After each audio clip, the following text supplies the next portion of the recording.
আসসালামু আলাইকুম। আবারও চলে আসছি নতুন আরও একটি রেসিপি নিয়ে। আজকে আমি তৈরি করে দেখাবো দোকানের মতো মুচমুচে আর রসালো খাজা। খাজার রেসিপিটা সহজভাবে দেখিয়েছি, আশা করি আপনাদের ভালো লাগবে।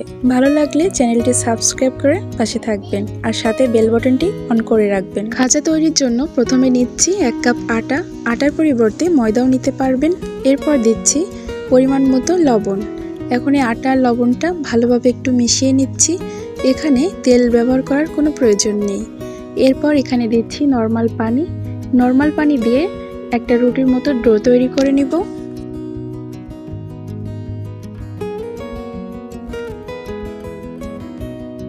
একটা সফট ডো তৈরি হয়ে গিয়েছে। এখন এটা একপাশে ঢাকা দিয়ে রেখে দিব। অন্য একটা পাত্রে আমি নিয়েছি 3 চা চামচ কর্নফ্লাওয়ার না থাকলে ময়দাও দিতে পারবেন। এরপর দিচ্ছি 1 চা চামচ ঘি আর দিচ্ছি 2 চা চামচ সয়াবিন তেল। এখন এই ঘি, তেল আর এই কর্নফ্লাওয়ারটা ভালোভাবে একটু মিশিয়ে নিব।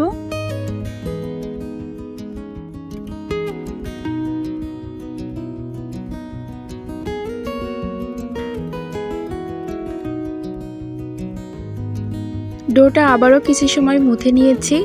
মুথে নেওয়ার পর আমি এখান থেকে কয়েকটা লেচি কেটে নিয়েছি। আমি এখানে 5টা লেচি কেটে নিয়েছি। 5 থেকে 6টা লেচি হলেই ঠিক হবে, এর থেকে বেশি লেচি করতে যাবেন না। এখন এখান থেকে একটা লেচি নিয়ে আমি পাতলা রুটি বেলে নিব।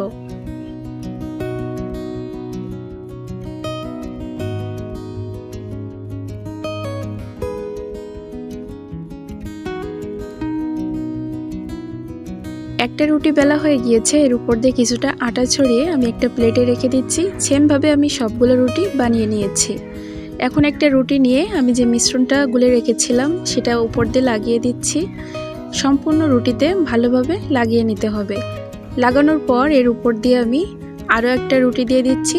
এভাবে আমি সবগুলো রুটি দিয়ে দিব।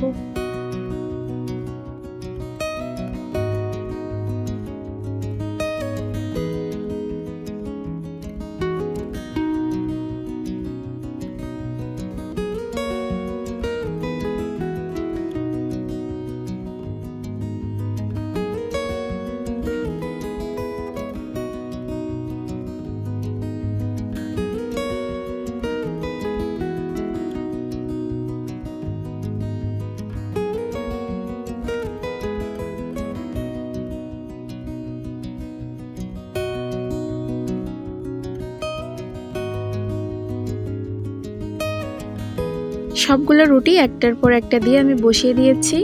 এখন এখান থেকে একটা ছুরি দিয়ে আমি লম্বা করে কেটে নিচ্ছি।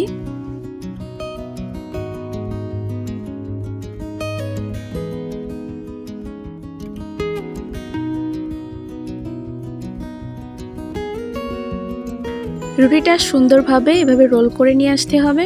বাকি যে শেষের যে অংশটা এভাবে টেনে এক সাইডে ভালোভাবে লাগিয়ে দিতে হবে। এরপর হাত দিয়ে একটু চেপে চেপে এভাবে চ্যাপটা করে দিতে হবে। এই সেমভাবে আমি সবগুলো বানিয়ে নিয়েছি। এখন আমি বেলুনি দিয়ে একটু বেলে নিচ্ছি। আর খেয়াল রাখবেন এক পাশে বেলতে হবে।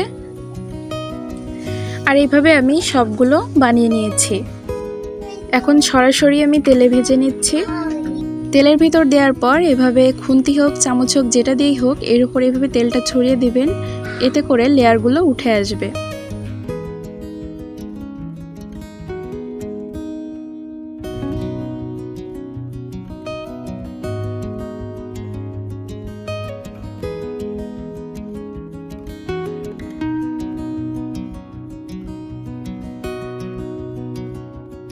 একটা খাজা আমার হয়ে গিয়েছে। আর এই একইভাবে আমি সবগুলো খাজা তৈরি করে নিয়েছি।